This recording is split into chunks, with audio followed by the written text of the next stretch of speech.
Всем привет! Сегодня продолжаем серию видео про тестирование китайских снастей для ловли форели. Пытаемся понять, можно ли эффективно ловить на них и стоит ли покупать оригинальные снасти. Сегодня разбираемся с приманками, в частности репликами PAL. Осмотрим приманки визуально, взвесим и проведем тест на воде. Сравнивать мы будем Эльтхуг PAL 2,5 и оригинальный PAL 2,5 грамма. Что бросается в глаза? У оригинального PAL нету заводных колец, у копии заводное кольцо стоит и достаточно большое. Заводное кольцо около крючка меньше размером, чем кольцо у копии. Размер я вам затрудняюсь сказать.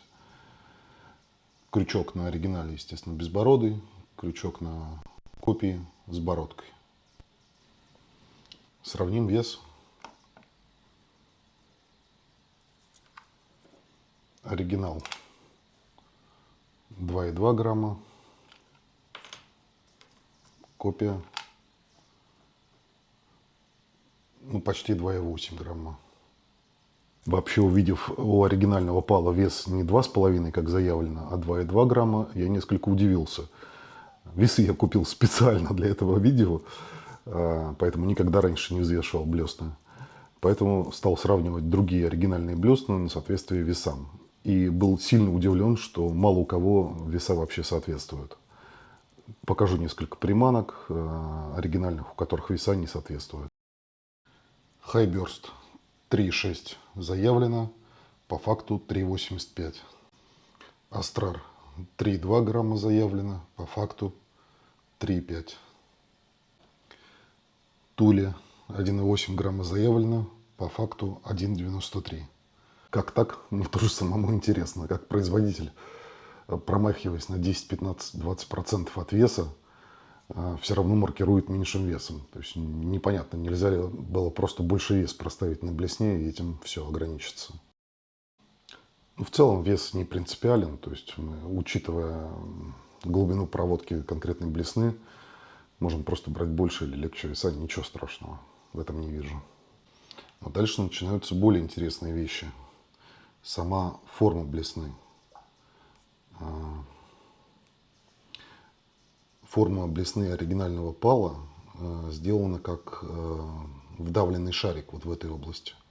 А вот здесь вот на выходе она вот так вот не изогнута. Она практически ровная. И меняет только вот здесь изгиб. То есть она изогнута вот здесь, а в этой части изогнута внутрь, вот здесь. У копии немного другая ситуация, вот надеюсь, сейчас видно хорошо. Она продавлена вдоль всей длины. То есть вот в этой зоне она выгнута внутрь, то есть вогнута. Это прямая, а это вогнута. Ну и дополнительно тоже у нее изгиб вот такой присутствует. То есть у нее два изгиба. И в этой плоскости, и вот в этой. Еще одно интересное отличие – это сама штамповка в радиусе заводного кольца. Сейчас я попробую показать. Очень мелкие детали, но попробую. Вот в этой области, где присутствует, ну, здесь отсутствует заводное кольцо, расстояние до края, то есть кантик, то есть дырка пробита, отверстие точнее. Отверстие пробито очень близко к кантику. Ширина вот этой области, она, ну, миллиметр. У неоригинальной блесны штамповка сильно отличается. Вот это расстояние здесь порядка 2 миллиметров. То есть значительно дальше от края.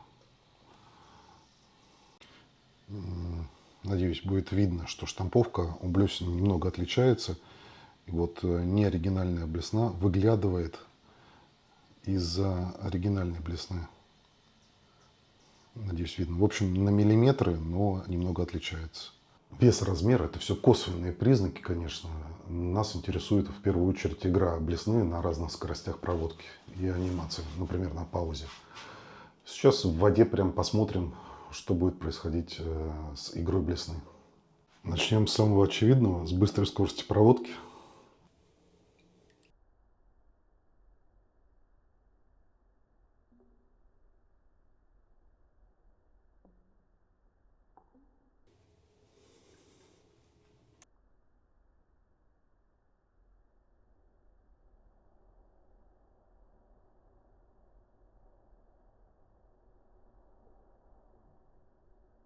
Теперь средняя скорость проводки.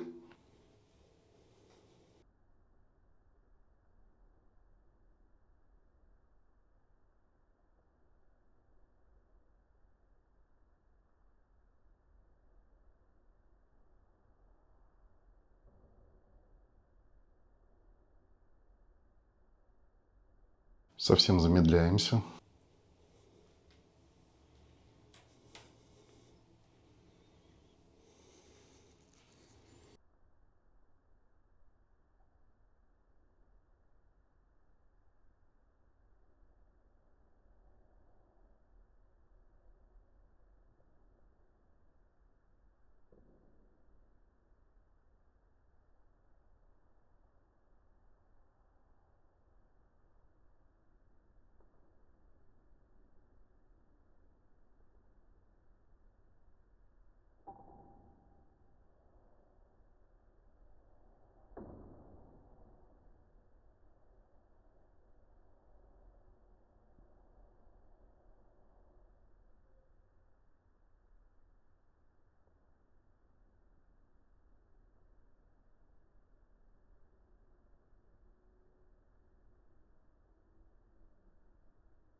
Пробуем слайдинг.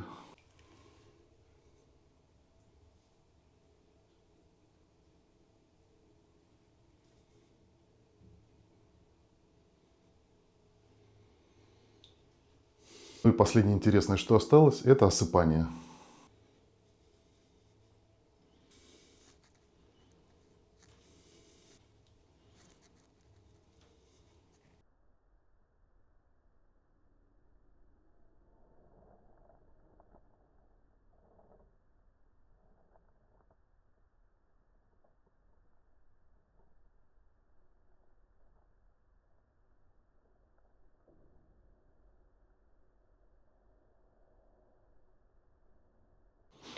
Очень интересно получилось на осыпании.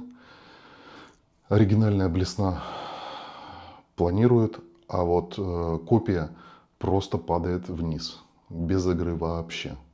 Ну и последний тест сейчас сделаю. Это съемка на высокой частоте кадров, чтобы в замедленной съемке посмотреть, что происходит с блеснами.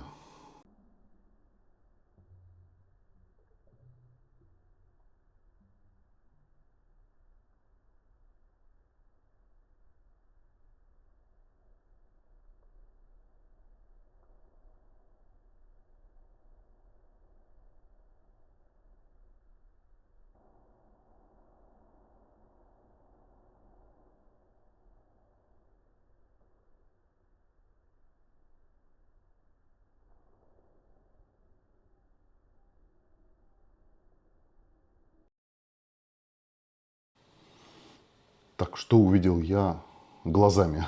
Я еще не пересматривал, что снято, но визуально видно, что оригинальная блесна, в отличие от копии, оригинальная играет и на медленной скорости проводки, и пошире играет на средней скорости проводки, прекрасно осыпается.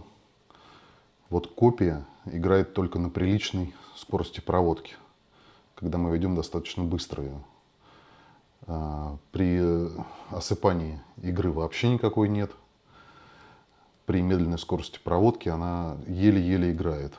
При средней скорости проводки почти не играет.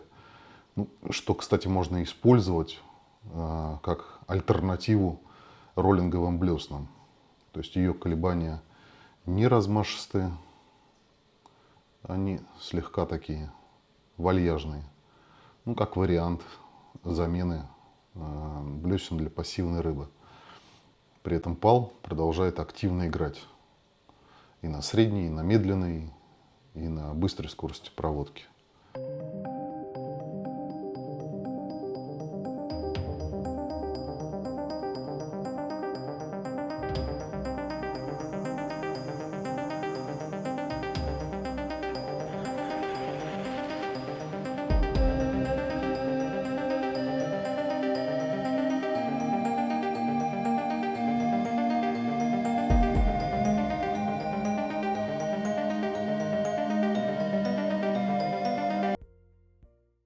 Ну и заключительное слово. Мой вердикт. Пал этот Эльтунг не брать. Не стоит оно того. Стоило бы это блесна 50 рублей, можно было бы поразвлекаться новичку на активной рыбе. Если рубрика понравилась, ставим пальцы вверх, подписываемся, пишем в комментариях, давай еще.